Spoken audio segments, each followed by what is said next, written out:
So I wanted to talk about diet a little bit today. I'm not a dietitian, I have no qualifications whatsoever on paper. I look this way, I think this is okay. And I can share with you some things I learned on the journey to get from where I was, which was about 260, to where I am now, which is about 189, over the course of a few years. And I did it, I think, in a healthy way.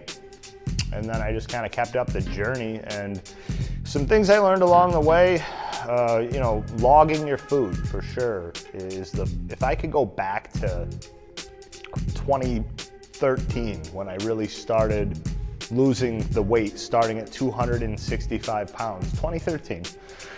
If I could go back there, I probably could have skipped exercising if I would have just logged the food. Seriously, and I probably would have lost some weight, a lot of it. Because just the simple act of logging the food that you already eat, just don't change anything about how you eat. Just log everything.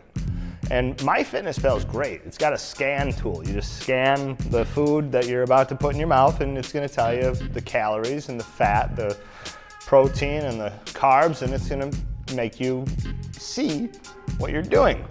And don't forget your drinks, especially the alcoholic drinks. Those add up quick. And if I would have just seen that, now you know that logically, and logic makes people think. Emotions make people act though, but the act of putting it in the app creates emotion. And you're not gonna like the emotion either, it's gonna suck. But if you do it because you wanna change your behavior, this is going to aid you on that journey. So log your food, log your drinks, start there. After you're done seeing what you do eat already, don't jump and try to go right into a huge caloric deficit. And what is a caloric deficit anyways? Eating less calories than you burn. And how many do you burn? And how do you find out? Well, you burn a certain amount of calories just being a human.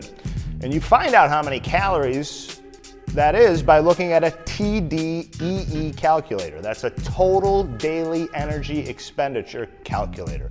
You put your age, you put your height, you put your weight.